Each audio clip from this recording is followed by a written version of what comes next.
नमस्कार दोस्तों, मैं आपका दोस्त रवि प्रसाद डायरी ऑफ लाइफ से। तो दोस्तों, कैसे हैं आप सब? आइए साथ मिलकर जिंदगी कुछ पढ़ने पड़ते हैं।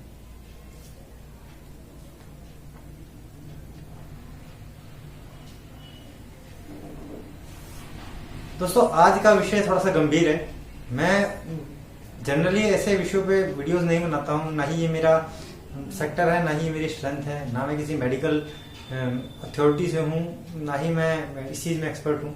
लेकिन कुछ चीजें जो एक आम आदमी समझ सकता है, जितनी मैंने थोड़ी बहुत रिसर्च करी है, मैं उसके बेसिस पे कुछ बातें आप लोगों से शेयर करना चाहता हूँ दोस्तों।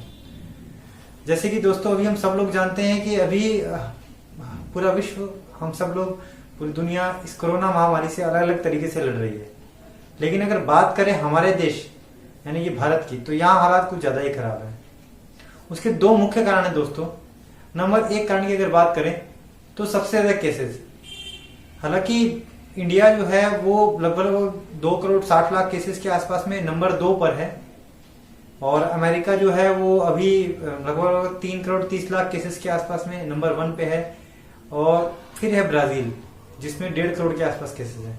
लेकिन ये समस्या इंडिया के लिए बहुत ज्यादा बड़ी इसलिए है कि दोस्तों, जो पर डे केसेस निकलने का रेशो आ रहा है, वो अगर आप इंडिया में देखेंगे तो लॉकडाउन से पहले वो 4 लाख 4.5 लाख जा रहा था।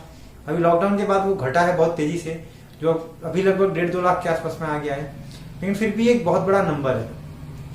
अगर आप बात करें अमेरिका की, तो वहां आप 15 से 20 हजार केसेस पर डे आ रहे हैं। तो जाहिर सी बात है, आने वाले कुछ टाइम में इंडिया नंबर 1 पर आ जाएगा, अमेरिका नंबर 2 पर आ जाएगा। और ब्राजील की बात करें तो ब्राजील में 50 हजार के आसपास केस आ रहे हैं, और वो भी पीछे ही रहेगा, क्योंकि डिफरेंस बहुत बड़ा है हमारे बीच में और ब्राजील के बीच में। अब अगर बात करें भारत की, तो भारत में ये समस्या इतनी बड़ी क्यों है? इसकी एक वजह है दोस्तों, यहाँ की जनसंख्या।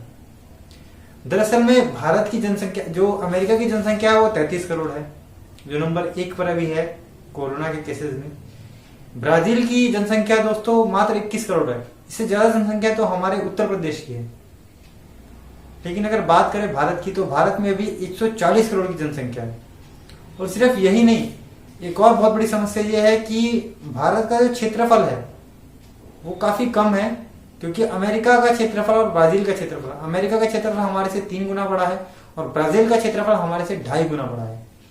जिसकी वजह से इंडिया में भीड़, एक जगह पर लोगों की भीड़ ज्यादा है, मतलब एक जगह रहने वालों की संख्या ज्यादा है, एक जगह काम करने वालों की संख्या ज्यादा है। ये इस वजह से भी हमारे यहाँ पर इतनी तेजी से फैल रहा है। तो ये भी एक समस्या है दोस्तों।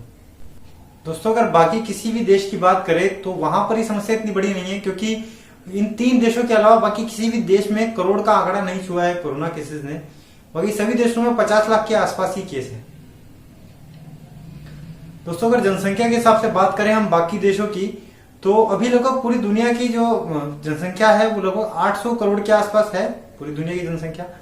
जिसमें से अगर 2 देशों को आप जोड़ेंगे, इंडिया और चाइना, तो लगभग 140 करोड़ जनसंख्या चाइना की है और इतनी ही लगभग इंडिया की है। तो 300 करोड़ के आसपास सिर्फ ये 2 देश बना देते हैं जनसंख्या पूरे दुनिया की, जहां पर 220 के आसपास देश है। उतने देशों में सिर्फ 2 देश 30% के आसपास पॉपुलेशन कवर कर लेते हैं। उसके बाद में अगर नंबर 3 की आप बात करें, तो इतना बड़ा आपको गैप दिखेगा। अमेरिका में मात्र 33 करोड़ की जनसंख्या है, और सोचिए नंबर 2 140 करोड़ और नंबर 3 33 करोड़। उसके बाद में फिर 22 करोड़, उसके बाद में है इंडोनेशिया है 26-27 करोड़ के आसपास में, फिर पाकिस्तान है, नाइजीरिया है। सिर्फ 7 ही देश ऐसे हैं दोस्तों जो 20 करोड़ के आसपास में। अपने उत्तर प्रदेश ही 20 करोड़ पे है। तो मतलब जो जनसंख्या में सबसे ज्यादा कंट्रीब्यूशन जिन देशों का है वो सिर्फ 2 देशों का है, क्योंकि बाकी कोई देश 100 करोड़ तो छोड़िए आप, 50 करोड़ के आंकड़े पर भी नहीं। सिर्फ 2 देश हैं जो सबसे ज्यादा जनसंख्या पे भी बैठे हुए हैं, इंडिया और चाइना। दोस्तों, अगर हमारे देश की सबसे बड़ी समस्या जनसंख्या ही थी, तो हम लोगों ने उस पे कानून बनाने की जगह, उस समस्या पे हल करने की जगह हम लोग पता नहीं क्यों लड़ रहे हैं। लेकिन क्या सिर्फ जनसंख्या या हमारा क्षेत्रफल यही एक हमारे लिए कोरोना की सबसे बड़ी समस्या है? ऐसा नहीं है दोस्तों। इसकी एक और वजह है, नंबर 2 वजह जो है वो है, अभी तक हम लोग तैयारी नहीं थे। हम लोग किसी भी चुनौती के लिए तैयार नहीं थे दोस्तों, हम लोगों को स्वीकारना पड़ेगा। और कोरोना जैसी महामारी के लिए तो हम लोग बिल्कुल भी तैयार नहीं थे। कहते हैं ना कि अगर आपने पूरे साल भर तैयारी करी होगी तो चाहे परीक्षा कितनी भी कठिन क्यों ना आ जाए, आप लोग उससे फेल नहीं हो सकते। क्योंकि हमसे ज्यादा जनसंख्या वाला देश चाइना आज कोरोना से काफी मुक्त है, और हम लोग हाल सामने हैं, हम लोग कितने बुरे हालात में। इसीलिए दोस्तों हमें हर वक्त तैयार रहना होता है आने वाली किसी भी मुसीबत के लिए, किसी भी परिस्थिति के लिए। एक आर्मी के जवान की तरह, एक आर्मी का जवान सोते समय भी अलर्ट होता है, वो अपना हथियार अपने पास में लेके सोता है, और किसी भी अनहोनी, किसी भी आपातकालीन मुश्किल के लिए वो 1 सेकंड के अंदर तैयार खड़ा हो जाता है अपने हथियार के साथ में, अपनी पूरी तैयारी के साथ में समस्या से लड़ने के लिए। हमें भी दोस्तों कुछ इस तरह का ही करना होगा कि अगर कोई भी समस्या आए तो हम ऐसे हाथ पे हाथ धर के बेबस न दिखें, हम लोग थोड़ा तैयार रहें किसी भी समस्या के लिए। इसके लिए हमें लोगों को, समाज को और सरकार को भी बहुत कुछ सोचना चाहिए, ताकि अभी जितना हुआ, वैसे तो पिछला 1 साल हम लोग को तैयारी के लिए मिला था, हम लोग चाहते तो हम लोग अच्छी तैयारी कर सकते थे, लेकिन सबने ये सोचा कि कोरोना तो चला गया, अब वापसी नहीं आएगा। जबकि गलती ये करी हम लोगों ने कि हमें सीख लेनी चाहिए थी उससे, कि कोरोना जैसी महामारी या और भी कोई महामारी आएगी, या और कोई भी बड़ी समस्या आएगी, सुनामी, भूकंप, आतंकवादी हमला, कुछ भी हो सकता है, क्या हम लोग उसके लिए तैयार हैं? लेकिन हम लोगों ने इससे कोई सीख नहीं ली। लेकिन अभी भी देर नहीं हुई है, अभी भी हम बहुत सारे लोगों की जान को बचा सकते हैं, बहुत सारे घरों को बर्बाद होने से बचा सकते हैं। बस जरूरत है सबको मिलकर प्रयास करने की, नीचे से लेके ऊपर तक जो सरकार में लोग बैठे हैं। दोस्तों कोई भी बीमारी वैसे एक परिवार पे कई तरीके से चोट करती है। जैसे कि सबसे पहले तो अपने परिवार के सदस्य की ऐसी हालत देखना, उसको मुसीबत में देखना, उसकी यातना को देखना, उसके बाद में डॉक्टरों के, अस्पतालों के चक्कर काटना, दवाइयों के लिए, इलाज के लिए दौड़ना, रहने खाने की समस्या हो जाती है जब आप इलाज के लिए किसी बाहर जगह पर जाते हैं, गाड़ी की व्यवस्था करना, मरीज को लेकर के जाना आना, और इन सब चीजों में पैसों की इतनी बड़ी समस्या हो जाती है, पैसा पानी की तरह बहाना पड़ता है आपको। उसके साथ ही साथ में जो आपका इनकम सोर्स होता है, जो आपका काम धंधा होता है, वो भी चौपट हो जाता है इस बीच में। अब चाहे आप कमाने वाले बंदे हैं, अगर आप बीमार हुए हैं, या आपके परिवार से कोई बीमार हुआ है, अगर आप घर के मुखिया हैं, तो आपको लगना ही पड़ेगा उस काम में। तो एक बीमारी हमें कई तरीके से तोड़ती है, और इन सब के बावजूद अगर आपको अच्छा इलाज ना मिले तो फिर तो क्या कहेंगे, मतलब कहते हैं ना, करेला वो भी नीम सा, सारी मेहनत खराब हो जाती है इंसान की, अगर इतनी मेहनत के बावजूद उसका इलाज सही तरीके से ना हो पाए तो। लेकिन दोस्तों और बीमारियों में हम लोग के पास में एक जो प्लस पॉइंट रहता है, एक जो अच्छी बात रहती है, वो ये रहती है कि बाकी जितने भी लोग होते हैं, हमारे रिश्तेदार, हमारे पड़ोसी, हमारे जानकार, हमारे साथ काम करने वाले लोग, वो सभी लोग हमारी मदद कर देते हैं। लेकिन कोरोना के बारे में, कोरोना के मामले में ये बिल्कुल अलग हो जाता है दोस्तों। एक बार आपके परिवार में किसी को कोरोना हुआ तो सब लोग आपसे दूरी बना लेते हैं, आपके पड़ोसी, आपके रिश्तेदार, आपके जानकार, आपके साथ काम करने वाले लोग। बहुत मुश्किल समय हो जाता है कोरोना पीड़ित परिवार के लिए उस मुश्किल दौर से निकल पाना। बाकी जितनी चीजें मैंने बताई वो तो झेलनी ही है, मतलब अपने मरीज को तड़पते हुए देखना, डॉक्टरों के, अस्पतालों के चक्कर लगाना, उसके बाद में पैसों की तंगी, गाड़ी के लिए दौड़ना, खाने रहने की तो हालत ही खराब रहती है, और साथ ही साथ में कोई साथ देने वाला नहीं। ये सारी लड़ाई आपको अकेले लड़नी होती है।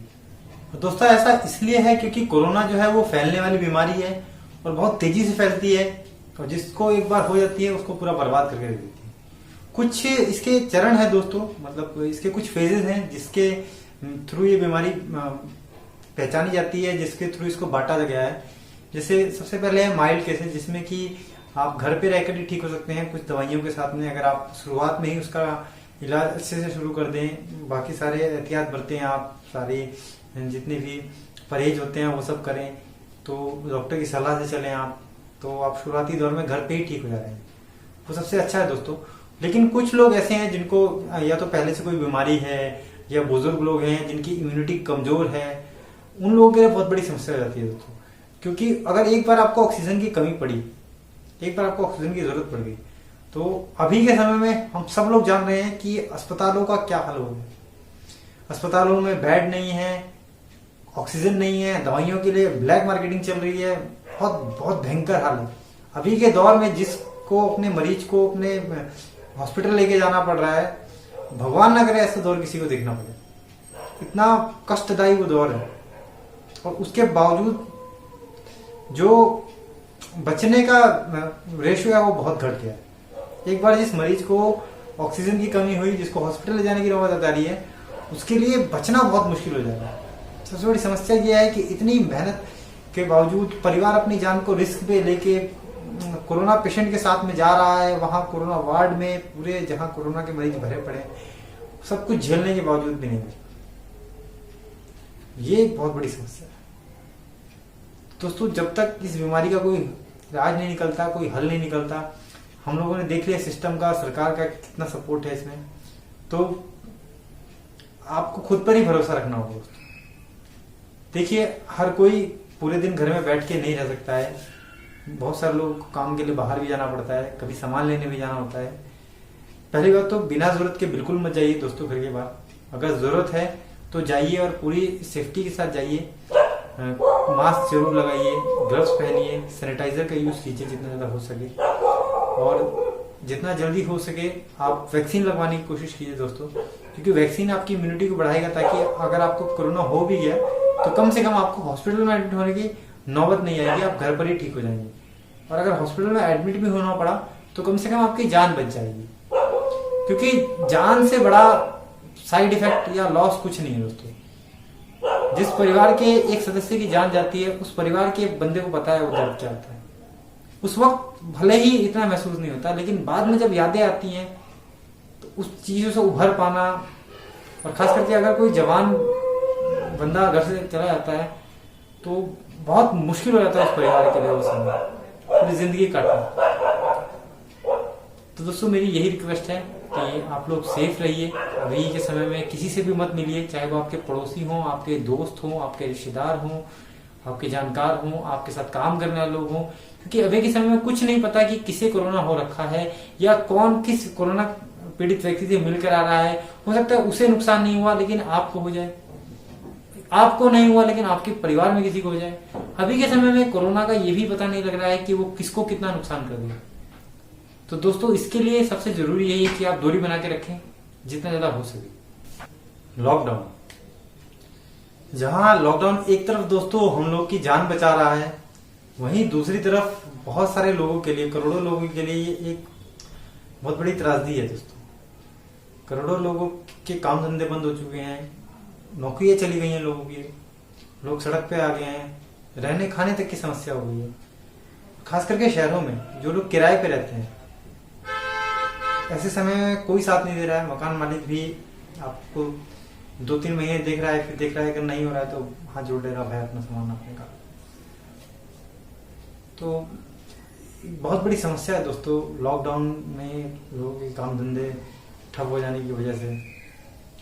और अभी ये समस्या पूरे साल चलने वाली है, और सिर्फ इसी साल नहीं, अगले साल भी जब तक पूरा साल अच्छे से नहीं बीत जाएगा, लोग दहशत में ही रहेंगे। और मेरा ऐसा मानना है कि शायद कोई बड़ा काम, कोई नया काम लोग नहीं करना चाहेंगे जब तक सब कुछ बिल्कुल नॉर्मल नहीं हो जाता है पहले की तरह, 2019 की तरह, 2 साल पहले जैसा हमारे शहर था, हमारा देश था, हमारी दुनिया थी। लेकिन दोस्तों लॉकडाउन लगाना भी जरूरी है, क्योंकि हो सकता है खाने के लिए, रहने के लिए कोई आपकी मदद कर दे, पैसों से आपकी थोड़ी मदद कर दे, लेकिन अगर एक बार आपको कोरोना हो गया तो जो उसके लिए जितनी जरूरत है वो आपको कोई मदद नहीं करने वाला दोस्तों। और दोस्तों मैं एक रिक्वेस्ट करूंगा आप लोगों से, अगर आप लोगों का काम अभी चल रहा है, आपके पास में पैसे हैं, तो दोस्तों आपके आस पड़ोस में, आपके जानकारी में, आपके रिश्तेदारी में आप दोस्तों उन लोगों की मदद करने की कोशिश कीजिए। अपने लिए आप 1 महीने का आपका जो भी खर्चा है, घर का भी, राशन का, किराए का, या आप साग सब्जी का, जो भी छोटी मोटी चीजों का, लगभग 10 से 15,000, 20,000 जो भी आपका खर्चा है, आप अपना 1-1.5 लाख 2 लाख रुपए रोक के कुछ लोगों की मदद करने की कोशिश कीजिए दोस्तों, जिनके पास में भी रहने खाने की भी समस्या है। कोरोना से जंग हम लोग जब भी जीत पाएंगे दोस्तों, जब हम लोग एक साथ मिलकर लड़ेंगे। और सिर्फ सरकार ही नहीं, अगर हम लोग भी अपने से आगे बढ़ के लोगों की मदद करने की कोशिश करेंगे। और दोस्तों यकीन मानिए, इस समय आपने जिसकी मदद करी ना, वो किसी बड़े मंदिर में, मस्जिद में, ट्रस्ट में या केयर फंड में दान करने से लाख गुना बेहतर होगी। भले ही आप एक ही बंदे की कीजिए, जो भी आपके आसपास में, आपकी जानकारी में हो, जिसको जरूरत है। आपको तो पता ही होगा उसकी असलियत कि वो कितने पानी में है, क्या है। क्योंकि कई बार मदद तो आती है लेकिन वो सही आदमी तक पहुंच नहीं पाती। लेकिन अगर आप लोग डायरेक्ट मदद करेंगे अपने आसपास में, एक एक दो दो जितने लोगों की आप कर सकते हैं, 4 5 10 लोगों की, तो इससे मदद जो है वो सही हाथों तक पहुंच पाएगी। और जो दुआ मिलेगी यार, उसका तो कुछ कहना नहीं। तो बस दोस्तों, आज के लिए बस मैं यही कहूंगा कि अपना ख्याल रखिए दोस्तों, सेफ रहिए, एक दूसरे की मदद कीजिए।